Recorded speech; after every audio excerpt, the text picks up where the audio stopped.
Iran पर अमेरिकी और इजरायली एयरफोर्स ने की बमों की बारिश। इस्फहान में भयंकर तबाही। ईरान वार में फंसे ट्रंप जंग से भागने की कर रहे हैं तैयारी। अमेरिकी अखबार वॉल स्ट्रीट की रिपोर्ट में खुलासा। जंग में अरबों डॉलर फूके जाने से परेशान ट्रंप, जारी किया फरमान, अब खर्चा उठाएं खाड़ी देश। स्ट्रेट ऑफ हॉर्मुज से अब टोल वसूली करता रहेगा ईरान। ईरानी संसद ने पास किया प्रस्ताव। इजरायल की संसद ने पास किया नया कानून। टेरर अटैक के आरोपी फिलिस्तीनियों को अब सीधे फांसी। लेबनान में इजरायल की बमबारी के बीच हिजबुल्लाह का पलटवार। कई इजरायली जवानों के मारे जाने की खबर। नमस्कार दोस्तों, इस वीडियो में ईरान वार से जुड़ी इन बड़ी खबरों पर बात करेंगे। आखिर तक इस वीडियो को देखिए और समझिए कि जंग के मोर्चे पर चल क्या रहा है। दुनिया भर के सूचना तंत्र को खंगालने के बाद कुछ जरूरी जानकारियां आप तक पहुंचाने की कोशिश कर रहा हूं। आपसे एक अपील भी है कि मेरे इस YouTube चैनल को सब्सक्राइब करें और मुमकिन हो तो ज्वाइन करें। अब सबसे पहले जंग से पीछे हटने की तैयारी कर रहे ट्रंप के बारे में अमेरिका से आ रही खबर की बात। आज की तारीख में ट्रंप दुनिया के इकलौते ऐसे राष्ट्राध्यक्ष हैं जो सुबह कुछ कहते हैं, शाम कुछ कहते हैं, रात कुछ कहते हैं, सोने से पहले कुछ कहते हैं, सोकर उठने के बाद कुछ कहते हैं। एक ही प्रेस कॉन्फ्रेंस या एक ही इंटरव्यू में अपनी बात को कॉन्ट्राडिक्ट करते हैं। हर रोज झूठ बोलते हैं, यानी अपनी सनक, अपनी जिद का दायरा रोज छोटा या बड़ा करते रहते हैं। कल सुबह ट्रंप ने कहा था कि ईरान से अच्छी बात चल रही है, जल्द डील होने की उम्मीद है। ईरान ने मुझे 20 तेल टैंकरों का तोहफा भेजा है। शाम को दिमाग में सनक चढ़ी तो ईरान को फिर अल्टीमेटम देते हुए कह दिया कि ईरान ने जल्द डील नहीं की तो स्ट्रेट ऑफ हॉर्मुज जल्द नहीं खोला तो उसके तेल कुएं, पावर प्लांट्स और वाटर प्लांट्स को उड़ा देंगे। रात को अमेरिकी अखबार वॉल स्ट्रीट जर्नल के हवाले से खबर आई कि ट्रंप ने अपने सलाहकारों से कहा है कि हम ईरान के साथ चल रहे युद्ध को खत्म करने को तैयार हैं, भले स्ट्रेट ऑफ हॉर्मुज दोबारा पूरी तरह से न खोला जाए। जिस स्ट्रेट ऑफ हॉर्मुज को न खोलने पर ईरान के पावर और एनर्जी प्लांट्स को उड़ाने की धमकी ट्रंप कई बार दे चुके हैं। वॉल स्ट्रीट के मुताबिक ट्रंप के सलाहकारों का मानना है कि अगर हॉर्मुज को खोलना मुख्य टारगेट बना तो जंग लंबी खिंच सकती है। अमेरिका लंबे समय के लिए इस जंग में फंस सकता है। अब ट्रंप के किस बयान को उनका स्टैंड माना जाए, सोचिए जरा। एक ही दिन में कई तरह की बात अगर ट्रंप कर रहे हैं तो उन्हें क्या कहा जाए। एक पुरानी कहावत है, चित भी मेरी पट भी मेरी। अमेरिकी प्रेसिडेंट के साथ ऐसा ही है।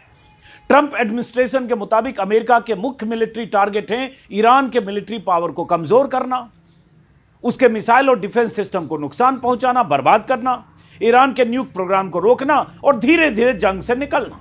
यानी फोकस अब हॉर्मुज खोलना नहीं बल्कि ईरान की मिलिट्री पावर को सीमित करना है।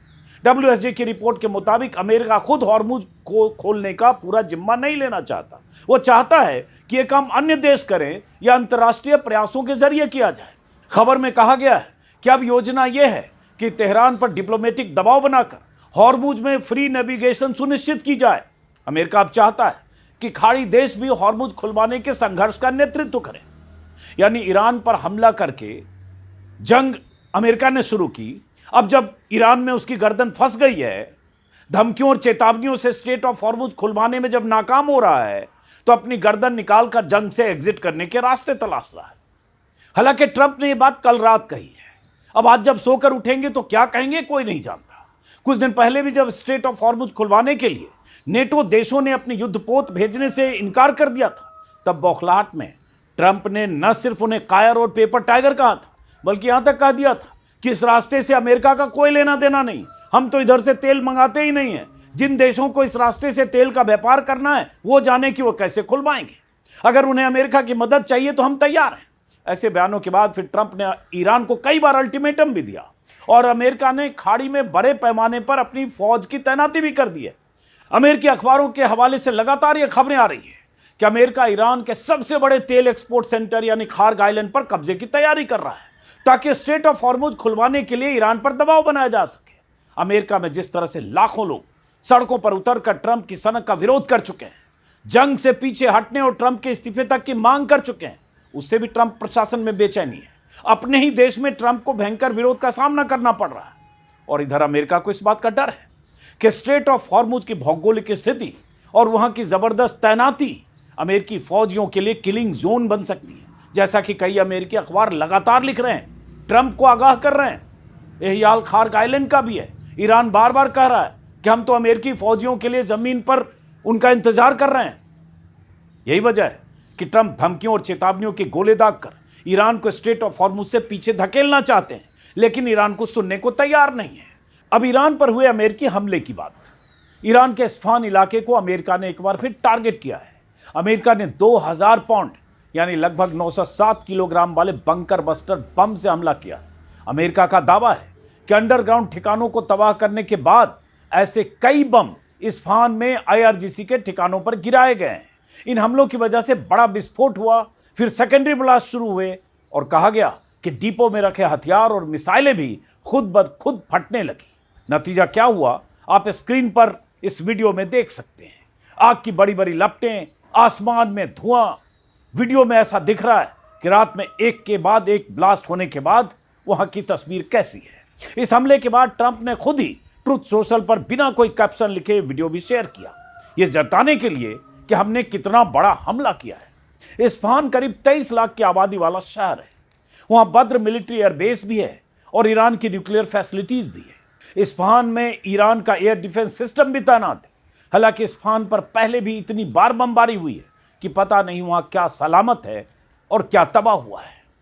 लेकिन यह इलाका हाई वैल्यू टारगेट है और बार बार अमेरिका और इजराइल के निशाने पर रहता है। इसी साल 7-8 मार्च के बीच वहां हमला किया गया था। पिछले साल जून में हुई जंग के दौरान भी इस्फहान की पहाड़ियों पर अमेरिकी B-2 बॉम्बर विमानों से बंकर बस्टर बमों की पूरी खेप गिराई गई थी, सैकड़ों टन। माना जाता है कि ईरान का काफी हाईली एनरिच्ड यूरेनियम यहां के मलबे में या तो दफन है या ईरान ने हमले से पहले उसे कहीं शिफ्ट कर दिया था। अमेरिका की नजर उस यूरेनियम पर भी है। 2 दिन पहले ही खबर आई थी कि अमेरिका ग्राउंड ऑपरेशन कर सकता है उस यूरेनियम को हासिल करने के लिए। दूसरी तरफ ईरान ने खाड़ी देशों पर फिर से हमले किए। मीडिया रिपोर्ट्स के मुताबिक दुबई पोर्ट पर लंगर डाले कुवैती तेल टैंकर पर ईरानी ड्रोन से हमला हुआ। हमले से टैंकर को काफी नुकसान पहुंचा और उसमें आग लग गई। दुबई एडमिनिस्ट्रेशन की तरफ से बताया गया कि आग को काबू में कर लिया गया है। इस टैंकर में कुवैत और सऊदी अरब से 2 मिलियन बैरल तेल लादा गया था, जो चीन के किसी पोर्ट पर जा रहा था। मीडिया रिपोर्ट के मुताबिक कुवैत पेट्रोलियम कॉर्पोरेशन ने संभावित तेल रिसाव की चेतावनी दी है। टैंकर को हुए नुकसान का आकलन किया जा रहा है। वहीं दुबई में एक इंटरसेप्टेड ड्रोन के मलबे से 4 लोगों के घायल होने की खबर आई है। सऊदी अरब ने रियाद की ओर से आए कई बैलिस्टिक मिसाइलों को इंटरसेप्ट करने का दावा किया है। बहरीन में भी ईरान की तरफ से हमले किए गए। ईरान की तरफ से हो रहे हमलों के बाद यरूशलेम में विस्फोटों की आवाजें सुनी गई, यानी जवाबी कार्रवाई में ईरान पीछे नहीं है। वो अमेरिका और इजराइल के हर हमलों का लगातार जवाब दे रहा है। इजराइल में भी हमले कर रहा है और वेस्ट एशिया के अमेरिकी ठिकानों पर भी। ईरान की तरफ से मिसाइलों की 88वीं खेप दागी गई है। IRGC की तरफ से इसका वीडियो जारी किया गया है। हर रोज 2 बार या 3 बार ऐसे वीडियो IRGC की तरफ से जारी किए जाते हैं। इन मिसाइलों के जरिए अमेरिका और इजराइल के ठिकानों को निशाना बनाने का दावा किया गया है। अब एक खबर लेबनान से। लेबनान में इजराइल की तरफ से दिन रात अंधाधुंध बमबारी जारी है। तबाही की तस्वीरें लगातार आ रही है। साउथ लेबनान से हिजबुल्लाह को तबाह करने के नाम पर इजराइल इतने बारूद बरसा रहा है, इतने हमले कर रहा है, इतनी बमबारी कर रहा है कि आम लोगों के सैकड़ों घर तबाह हो गए। बच्चे, महिलाएं और बुजुर्ग इजरायली मिसाइल और रॉकेट हमले में हर रोज मारे जा रहे हैं। लितानी नदी से 30 किलोमीटर भीतर तक घुसकर इजरायली सेना ग्राउंड ऑपरेशन कर रही है। कहा जा रहा है 1000 से ज्यादा लोग अब तक मारे जा चुके हैं। कल एक दिन में ही 50 से ज्यादा लोग मारे गए। कहा जा रहा है इनमें से बहुत से ऐसे आम लोग भी थे जिनका हिजबुल्लाह से कोई लेना देना नहीं था। मीडिया रिपोर्ट के मुताबिक कल साउथ लेबनान में हिजबुल्लाह के साथ हुए एक झड़प में 4 इजरायली सैनिक भी मारे गए और 2 घायल भी हुए। ईरान के प्रॉक्सी कहे जाने वाले हिजबुल्लाह ने दावा किया है कि उसने पिछले 24 घंटों में 40 से ज्यादा हमले किए। ये हमले मुख्य रूप से उत्तरी इजराइल और बॉर्डर रीजन के पास हुए। इजराइल ने भी हिजबुल्लाह के हमले के बाद लेबनान पर बड़ा अटैक किया। अब एक खबर इजराइल की संसद से पास एक नए कानून की। गाजा और फिलिस्तीन के लोगों के लिए बेरहमी और दरिंदगी की सारी सीमाएं लांघने का वर्ल्ड रिकॉर्ड बना चुके इजराइल ने अब एक नया कानून बनाया है। इस कानून के मुताबिक इजराइल ने अगर किसी फिलिस्तीनी को आतंकी हमले के आरोप में पकड़ा तो उसे सीधे फांसी की सजा मिलेगी। इजराइल की संसद ने इस कानून को पास कर इस पर अपनी मुहर लगा दी है। पहले फांसी की सजा वैकल्पिक थी। अब इस नए कानून के पास होते ही ऐसे मामलों में फांसी की सजा अनिवार्य हो गई है। मिलिट्री कोर्ट से फांसी की सजा होने के 90 दिनों के भीतर दोषियों को फांसी के फंदे पर लटका दिया जाएगा। अपील और माफी की गुंजाइश भी लगभग खत्म कर दी गई है। यह कानून खास तौर पर सिर्फ फिलिस्तीनियों पर लागू होगा। अगर कोई इजरायली फिलिस्तीनियों के खिलाफ ऐसे ही अपराध करे, उसके लिए मौत की सजा नहीं, उम्र कैद जैसी सजा हो सकती है।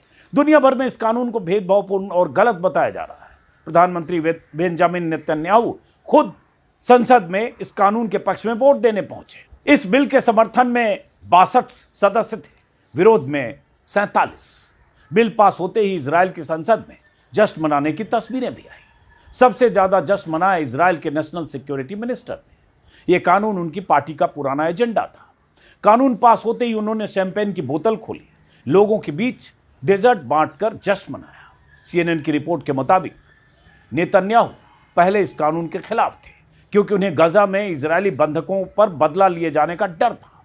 लेकिन गजा में सीज फायर के बाद उन्होंने अपना रुख बदल लिया है और खुद संसद पहुंचकर इसके पक्ष में वोट किया। मानवाधिकार संगठनों ने इसे बदले की नीति और फिलिस्तीनियों के खिलाफ नस्लीय हिंसा बताया है।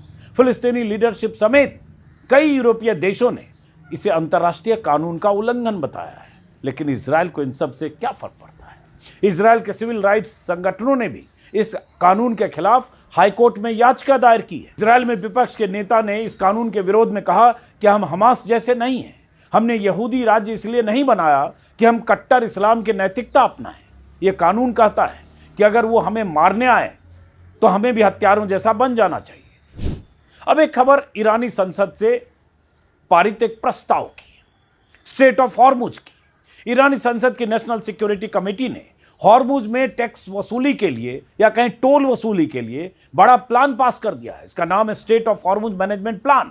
इस प्लान के तहत अब जो भी जहाज स्ट्रेट ऑफ हॉर्मुज से गुजरना चाहेगा उसे ईरान को टोल देना होगा, यानी यहां से गुजरने वाले हर जहाज को एक तय रकम देनी होगी जो ईरानी मुद्रा रियाल में ली जाएगी। ईरान का कहना है कि ये टोल जहाज़ों को सुरक्षा प्रदान करने और नेविगेशन में हेल्प करने के लिए लिया जाएगा।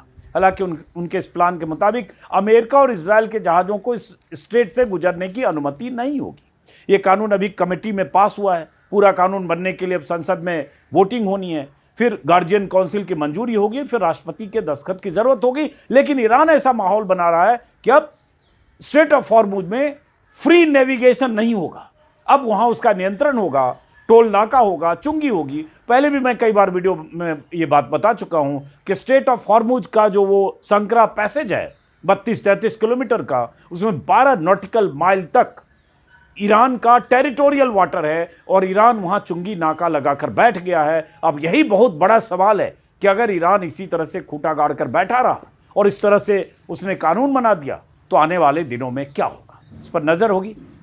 बहुत सारी खबरें लगातार डेवलप करती रहती हैं। फिलहाल इस वीडियो को यहीं ख़त्म करता हूँ, फिर मुलाकात होगी।